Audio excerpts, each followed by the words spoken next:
रियाज Ahmad sir, हमारी खुशबू madam, बीआरपीओ, BRO और हमारे नित्यानंद सर जी, हमारी हॉस्टल की वार्डन और हमारे राजेंद्र सर, उन्हीं के शिक्षक, हमारे संतोष सर और इस संस्था के सभी शिक्षकों शिक्षिका से एक ही आग्रह के साथ कि हम अपनी जिम्मेवारी के साथ अपने कर्तव्यों का निर्वहन करना है। जो अपने कर्तव्यों का निर्वहन करता है, अधिकार उसी के कोख से जन्म लेता है। कर्तव्य के निर्वहन में ही, कर्तव्य के निर्वहन के कोख से ही अधिकार जन्म लेता है। आप आज बच्ची हो, कल देश की तुम भविष्य, देश की संस्कृति हो।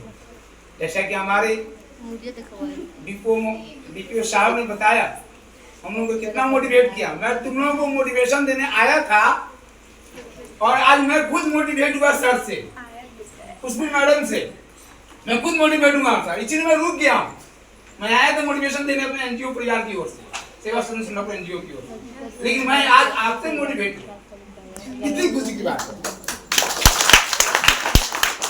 तो मैं चला था अच्छा काम करने और उससे बेहतर प्रसाद मुझे मिल गया। तो अच्छा काम करना शुरू करो। तुम अगर यदि ईमानदारी और निष्ठा के साथ अपने कर्तव्यों का निर्वहन करोगी, समाज और राष्ट्र को ध्यान में रख करके, तो तुम भी कल्पना चावला बनोगी, तुम भी लीलावती बनोगी, तुम भी गार्गी बनोगी, तुम भी लोपामुद्रा बनोगी, तुम भी सुनीता विलियम्स बनोगी।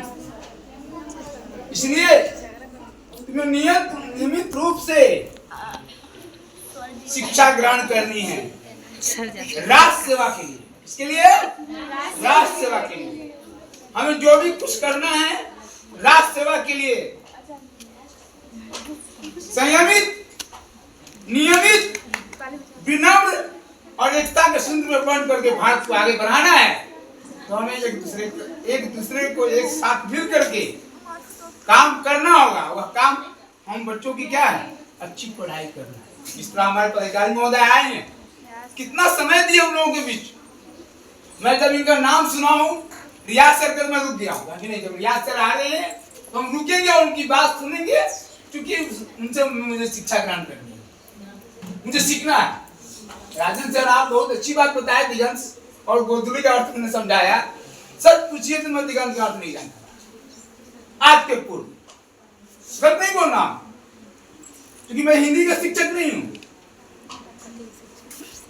मेरे पिताजी ने जब देखा कि इसको समाज सेवा में मन लगता है, उन्होंने कहा कि चलो 2 कट्ठा जमीन रजिस्ट्री कर देते हैं, तुम सोसाइटी चलाओ, तुमको इसी काम में मन लगता है तो अपने काम से प्रेम करना सीखो।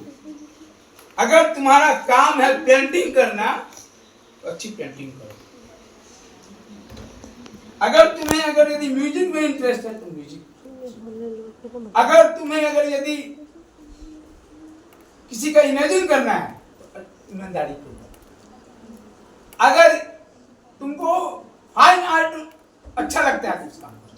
अगर तुमको इंजीनियरिंग में मन लगता है, जिस काम को चुनो तो शिद्दत से, ताकि उसमें तुम्हारा 100% मन लगता हो, उसमें सफलता निश्चित है। पहले अपना लक्ष्य निर्धारित कर लो।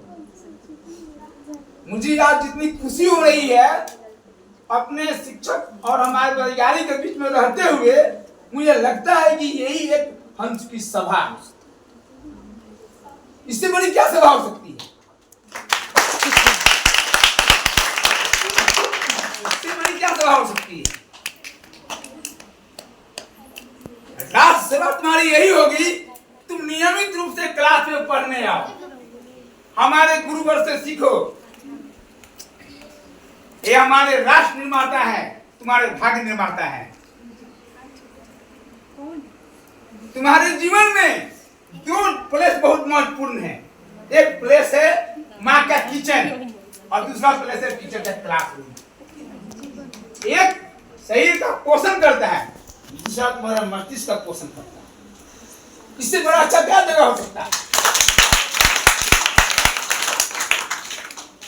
और हम अपने पदाधिकारी महोदय का विदा करने के पूर्व हम उनकी विदाई राष्ट्रगान से करेंगे, जनगण मन से।